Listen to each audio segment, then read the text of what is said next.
Presenting complaints, she came for her routine checkup. History of present illness. Since the patient has been on our follow-up for the last 1.5 years, I would like to trace back her history starting from 2023. While she was working as a tailor, her complaint started with excessive tiredness and a low-grade fever of one month duration. No history of any associated cough, breathlessness or loss of weight. History of diffuse abdominal pain and loose stools were present. There were about 2 to 3 episodes of loose stools per day lasting for a week. No history of blood or pus in stool or no history of vomiting. Following that, she noticed insidious onset edema starting as pedal edema gradually progressed to generalized edema. She also noticed excessive frothing of urine, but she denied history of cola colored urine, decreased urine output or any increased BP recording. She also had complaints of multiple joint pain and swelling involving bilateral knee joint, ankle joint, elbow and the small joints of the fingers associated with the early morning stiffness. No history of any joint deformity. She also complained of paresthesia, pins and needle sensation of both lower limb.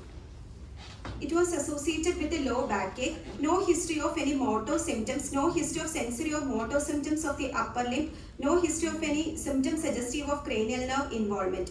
She also developed a reddish maculopapular rashes over both soles and palms, eyebrows and earlobes. No other bleeding manifestations. No history of any rash on the cheek or no history of photosensitivity. No history of any recurrent oral ulcers or genital ulcers.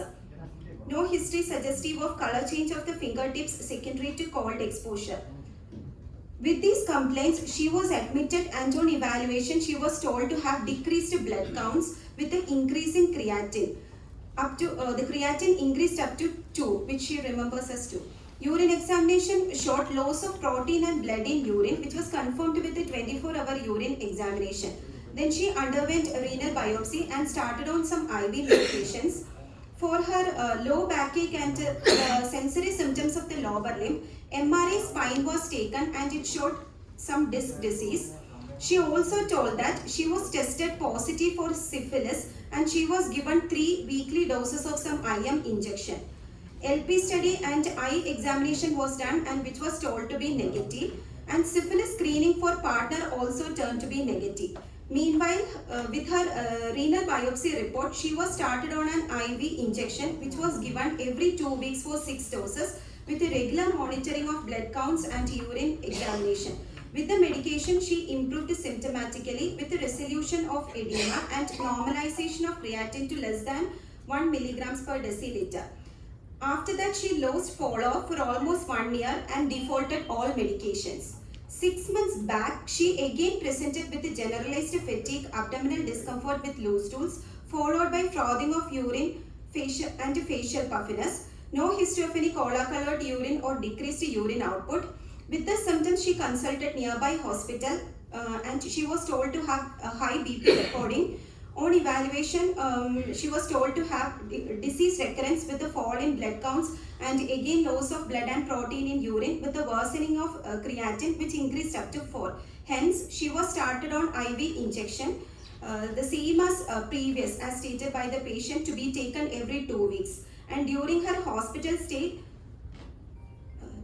after second dose of injection, she was admitted with a fever and cough, treated with some IV injections, and after her fever got subsided, she was completed the 6 fortnightly doses of IV medication, and currently she is on oral drugs with a regular follow-up. No further worsening of edema or frothing of urine, and creatine is currently 1 milligrams per deciliter with a good BP control. Currently she is in disease remission. Past history: no history of any type 2 diabetes mellitus, coronary artery disease, severe seizure disorder or pulmonary tuberculosis in the past. History of hypothyroidism for 15 years for which she was on irregular medication. No history of surgeries in the past. History of positivity for syphilis in pregnancy, which I will be discussing later. Personal history: sleep and appetite is normal, bladder habits unaltered, constipation present, mixed diet. Antenatal history: she is a third degree para with 3 live births. First pregnancy was 15 years back, full term normal delivery. Birth weight was 2.9 kg. History of hypothyroidism detected in first pregnancy and she was on thyroxine supplementation which she later defaulted. History of abortion following that at the second month of gestation, tubal pregnancy. Then after that, the third pregnancy was 7 years back. It was a vaginal delivery and it was preterm delivery. And during that pregnancy, she was tested positive for syphilis. Partner was negative. She was given some IM injection. And the last pregnancy was 6 years back, which was full-term normal delivery with a birth weight of 2.9 kg. Menstrual history, she attained menarche at the age of 13 years. Irregular cycles, no history of menorrhagia, no history of any chronic kidney disease in the family.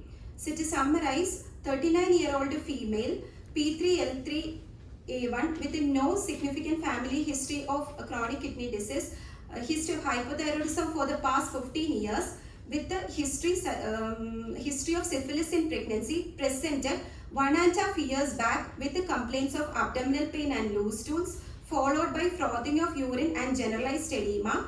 The symptoms were associated with the multiple joint pain, rashes and paresthesia. Detected to have decreased blood count with altered renal function test with the loss of blood and protein in urine. She underwent renal biopsy, treated with some cyclical therapy. After that, she defaulted treatment, again presented with the similar complaints and started on similar cyclical therapy. Now, currently patient is asymptomatic and on regular follow-up with the good drug complaints. So, very good presentation. So, what is your diagnosis? A 39-year-old female present. No, what is your diagnosis? Sir, I would like to consider differential diagnosis first. What is the syndromic approach? From the history, it is a nephrotic syndrome as well, and also she gave history of loss of blood and protein. If the patient is in CKD? Currently, chronic kidney disease. So your first diagnosis, CKD. What is CKD? It is the change in the structure or function. What is the definition of CKD? Alteration in the structure or function of kidney for persisting for more than 3 months. That is what we call it as kidney damage. So what is kidney damage? Kidney damage is urinary, biochemical, anatomical or radiological abnormalities lasting more than 3 months. So to diagnose CKD stage 1 and 2, kidney damage is mandatory. So your first diagnosis CKD. What is the definition of AKD? The acute kidney injury persisting for more than 7 days. 2. Less than 3 months. Less than 3 months, that is AKD. AKD. Okay, what is the syndrome diagnosis? Then what is the anatomical and etiological diagnosis? Chronic kidney disease, probably SLE, lupus nephritis. Okay, what are the criteria to diagnose SLE that's available? According to which criteria? Currently, we are using the ACR-Euler criteria. What is? ACR-Euler criteria. What? What is the spelling of Euler? EULAR. What is European. European League Against rheumatological rheumatism. European League against rheumatism. What is ACR? American College of Rheumatology. So, what are the diagnostic criteria, and when will you say that this could be SLE? According to the ACR-Euler criteria, first there should be an entry criteria, that is ANA has to be positive in 1 in 80 dilution. And then the other clinical and immunological parameters are there, which include fever, hematological manifestations like any autoimmune hemolytic anemia, thrombocytopenia, or leukopenia. Then neurological manifestations like seizures, delirium, or psychosis. Then mucocutaneous manifestation, musculoskeletal, serositis, and a renal biopsy. In which year this EULA ACR criteria? 2019. 2019. Before that, which criteria was? SLIC criteria was What is SLIC? According to the SLIC criteria. What is SLIC? SLACC. Am I right? What is it? Systemic Lupus International, not consensus, collaborative clinics. That was in? That was in 2012. Okay, what are the other diagnoses? You said it could be SLE. Then, she had a history of abdominal pain, loose stools and rash. Following that, she developed edema. So, This patient is having APLA. There is history of abortion. One history, but she told that it was tubal pregnancy. What is the female to male ratio of SLE? 8:1 to 15 Is it 8:1 or 9:1? 9:1 to 15:1. What is the worldwide incidence of SLE and what is the worldwide prevalence of SLE? Prevalence is around 30 to 40%. Incidence? What is the difference between incidence and prevalence? Incidence is the occurrence of new diseases per year. And prevalence is the total number of existing and newly occurring diseases. So you consider this as a case of lupus nephritis because the patient is having proteinuria. Why there is frothing of urine? What is the reason? Because of protein loss, the surface tension will be reduced. What percentage of SLE patients will develop lupus nephritis? 40 to 60% will develop lupus nephritis. 40 to 60. around half. What is the 10-year survival in lupus nephritis? Around 10 to 12%. If the patient is in 10-year survival. 10-year survival in lupus nephritis. 6. What percentage of lupus nephritis will develop ESRD? 10 to 15%. 10 to 15% over a period of 10 years. What 10 years? 10 years. 10 years. What percentage of lupus nephritis will never respond to treatment? Around 10 to 20%. 10 to 20%. How will you treat SLE? With renal involvement. No. When you initially diagnose SLE, how will you treat it? Depending upon the extrarenal manifestations, first supportive measures has to be given, like cardiovascular protection, dyslipidemia management, then proteinuria if there is proteinuria management with the ACE inhibitors or AR based. Will you give steroids? Depending upon the severity of the extrarenal manifestations. What is the mechanism of action of steroids? It is having both genomic and non-genomic action. So genomic action, the steroids binds with the glucocorticoid receptors in the cytoplasm and it gets translocated into the nucleus where it undergoes homodimerization and binds with the glucose response element where it can cause activation of the anti-inflammatory cytokines like IKB, interleukin 10. So, means NF-kappa B is inhibited?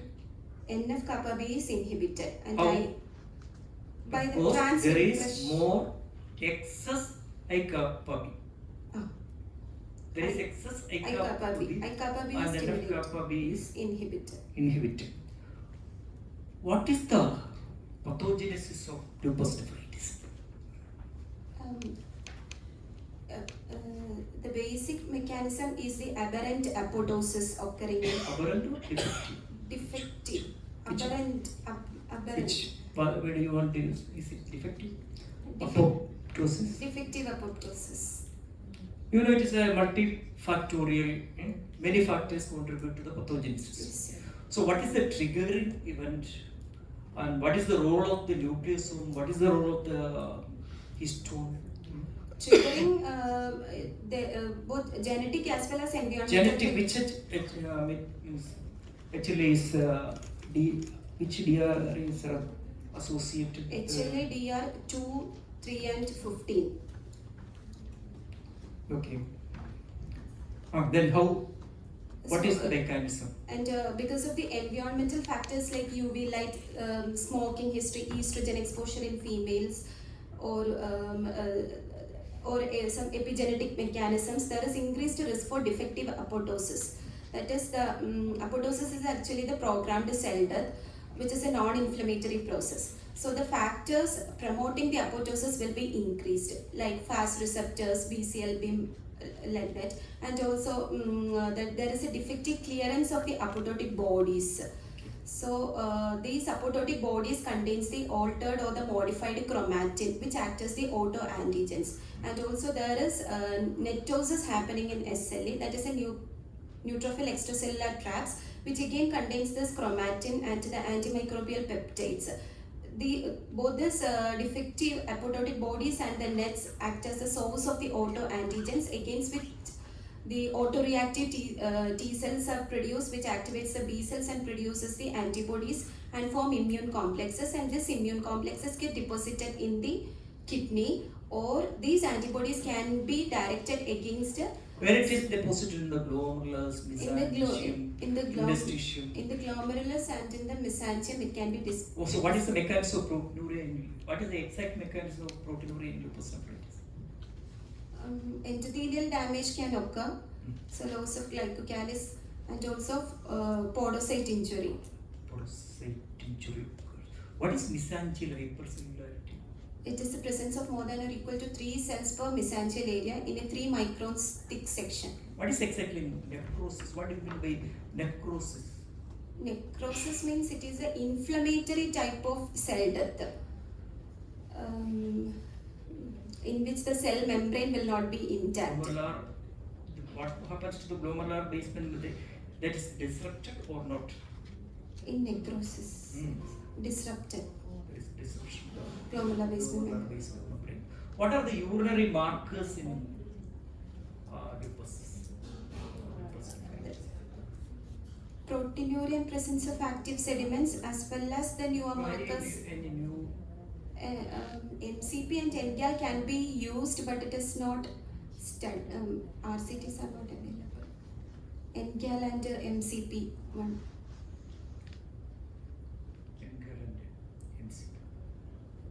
Okay. Very nicely presented. And this patient had one episode of one abortion. Yes. Is this important in this case? Why we are concerned more about this? Because she had a history of abortion at the 2nd month. So first trimester abortion is important. How many abortions are in first trimester is required for this? What we are concerned is APLS. 3 consecutive first trimester. This patient having only one history. Only second. Or if it is in the 3rd trimester, at least one abortion. And whether this patient has checked the APLS status of this patient? That the patient doesn't know. Okay. And this patient has already taken 2 cycles of cyclophosphamide. If this patient is planning for a pregnancy, what are the things you keep in mind if she's planned? Whether he can go in for a pregnancy or not? Creatine is, how much is the creatine? Currently it is less than 1. 1. Okay. Whether he can go, she can go for a next pregnancy? Pregnancy, before conceiving, she has to be in a quiescent. The disease activity should be silent at least for a period of 6 months, and she has to be changed to less teratogenic drugs 3 months prior to conception. Okay. And also once she conceives, she has to be on antiplatelet ecosprin and HCQ with the maintenance. Which drug will you continue as the maintenance? Azathioprine or CNI. And has to steroids should be steroids. And it should be minimum 6 months should be there. Then aspirin has to be continued. HCQ should be continued. Okay. if they are planning for any contraception, if you are advising, what will be? It's better barrier contraception or progesterone only OCPs. Better to avoid estrogen containing pills, especially prothrombotic state. Then any other markers we'll check if the patient is diagnosed is become pregnant. Pregnancy. Any complication in the fetus. Pili profile has to be done as well as anti-Rho and anti-La antibodies has to be done. Why? Because that can increase the risk for neonatal lupus, cardiac abnormalities like conduction block can occur. So it is well presented, but I think when you describe the diagnosis, ideally it should be told as a syndromic diagnosis, an etiological diagnosis, and a pathological diagnosis. So what are the syndromes in nephrology? The symptomatic urinary abnormalities, nephrotic syndrome, nephritic syndrome, RPGN, hypertension, good calculus kidney disease. So which syndrome with this case victim? AK and CKD. Here, at presentation, it will be nephritic syndrome. So currently, your it final is diagnosis, chronic. what is your syndromic diagnosis, the final syndromic diagnosis? Chronic kidney disease. Chronic kidney disease. So what are the points favoring that?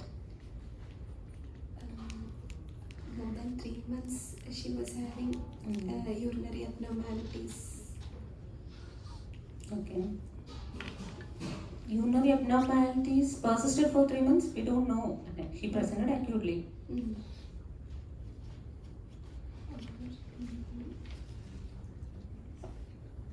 Currently, she is in disease remission.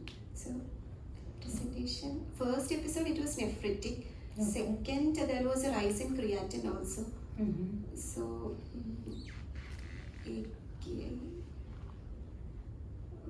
we do not know the progression or the mode of progression of this creatinine. So, whether no decreased urine output or nothing was there. So, RPGN. So the syndromic diagnosis will be CKD. So what would be the etiological diagnosis? What would be the pathological diagnosis you expect?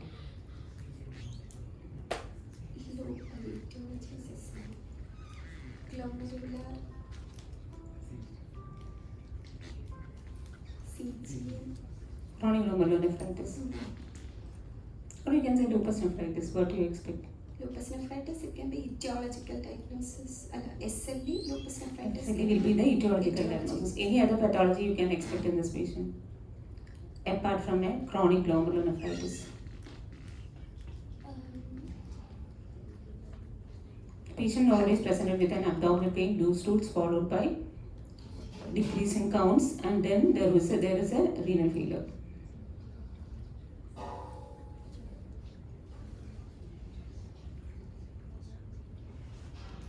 Vascular. Yes. TMA then presentation. TMA or can it be a vasculitis? Yes. What are your points favoring and what are your factors against vasculitis? Vasculitis, she Why presented. can't it be a vasculitis on the altogether? It can be, that was my second differential. Okay. The age, small vessel, ANCA vasculitis, the age was against it, but she had history of peripheral neuropathy, then decreased blood counts were there. So ANCA vasculitis was the second differential. So why SLE became the first diagnosis? Age only? Age, she had history of multiple joint pains were there, one history of abortion was there, and also from the history, the cyclical treatment was given. So, Cyclical treatment, vasculitis, what type of treatment will you expect? So now will you consider rebiopsy in this patient? During the second presentation, we planned for renal biopsy, but Why? Why do you want a rebiopsy? To see whether there is any class which or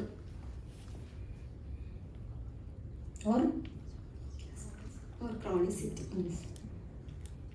So you think a rebiopsy was ideally indicated in this patient?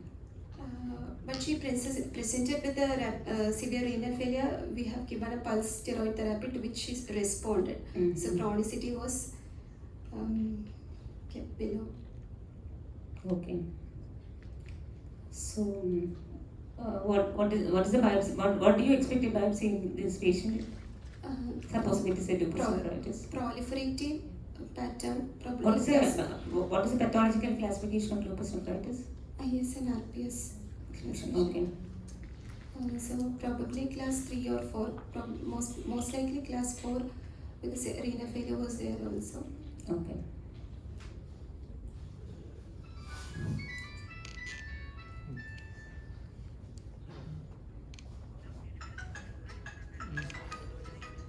What is BAF? How you BAF? B cell activating factors. What's the This B cell activating factor is responsible for the survival of the autoreactive B cells from autoreactive B cells, immature, mature, and activated B cells. what happens to the vitamin D in the city? Because of this chronic steroid usage and increased risk for increased fracture risk is there, so calcium and vitamin D supplementation is needed. What is NIH trial? NIH, What is NIH? National Institute of Health trial. What is it? NIH trial?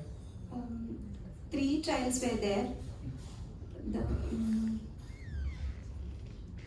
NIH trial studied the efficacy of high-dose cyclophosphamide plus steroid induction in lupus nephritis, severe lupus nephritis in different ethnicities.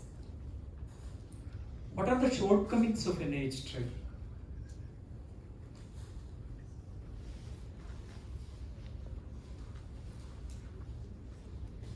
What are the poor prognostic factors in the city lupus nephritis?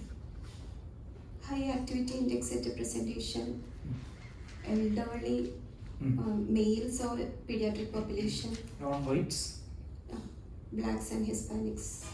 uncontrolled hypertension, then severe renal failure at the time of diagnosis. What are the shortcomings of NIH protocol? NIH?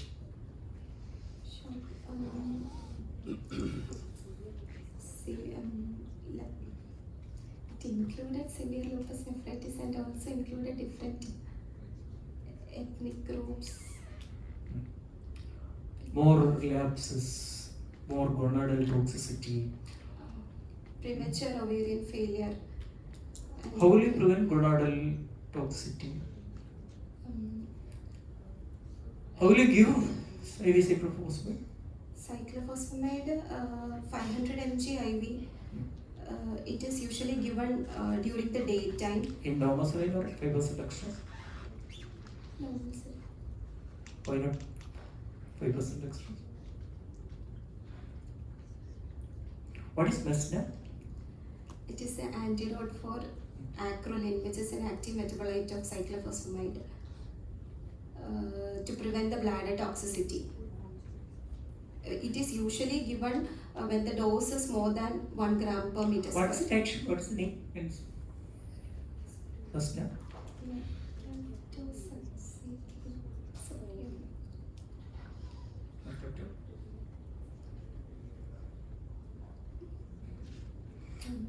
What is ARMS trial?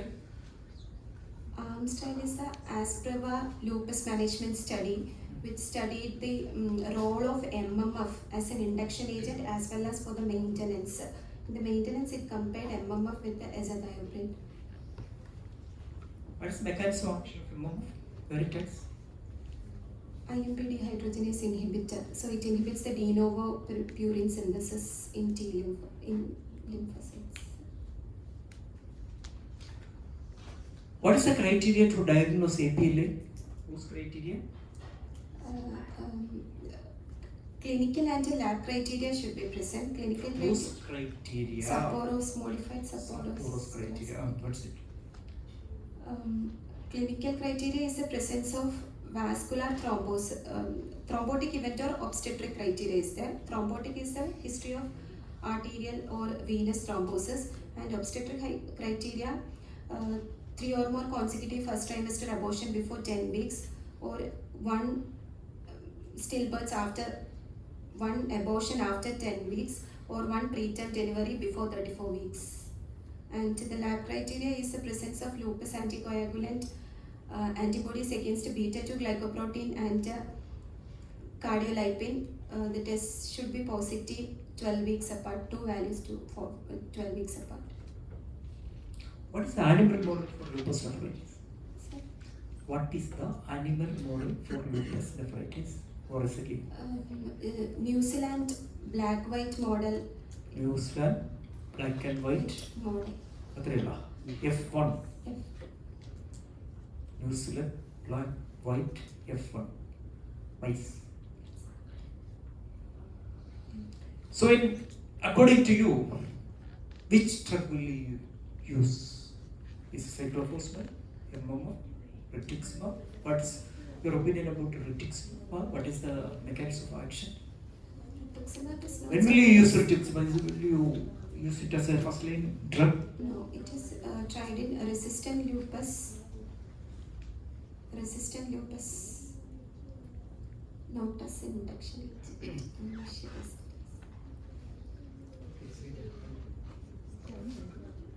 Actually, I can wind up by asking consolation questions. Mohandas in the 13th.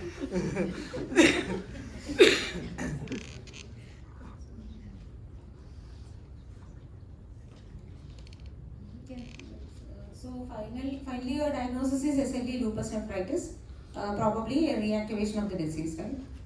So how long will you treat this patient?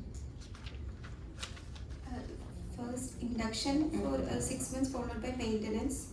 So if you are giving a Euro-Lupus protocol, you are planning to give, or you are planning an NIH protocol this time, since he is having a recurrence. What is your plan?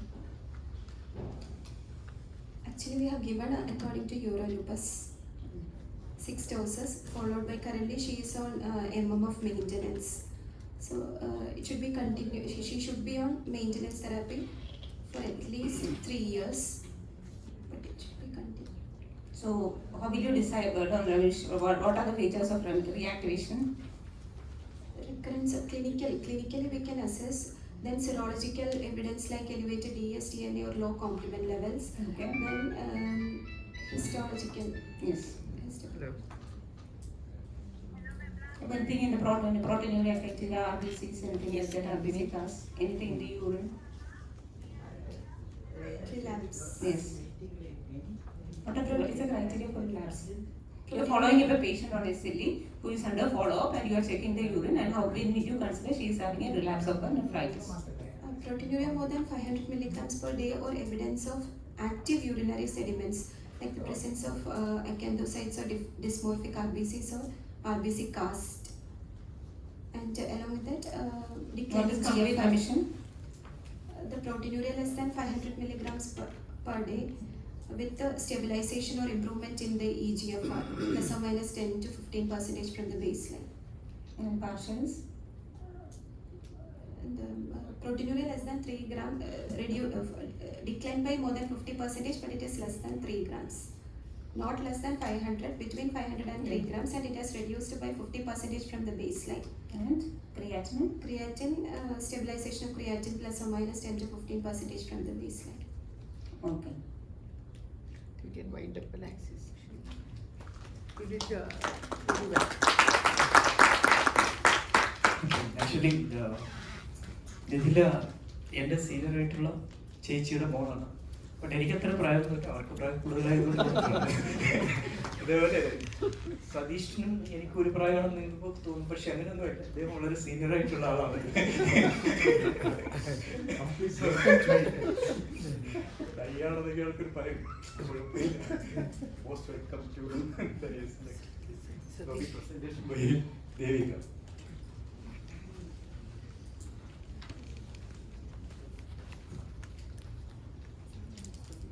Satish.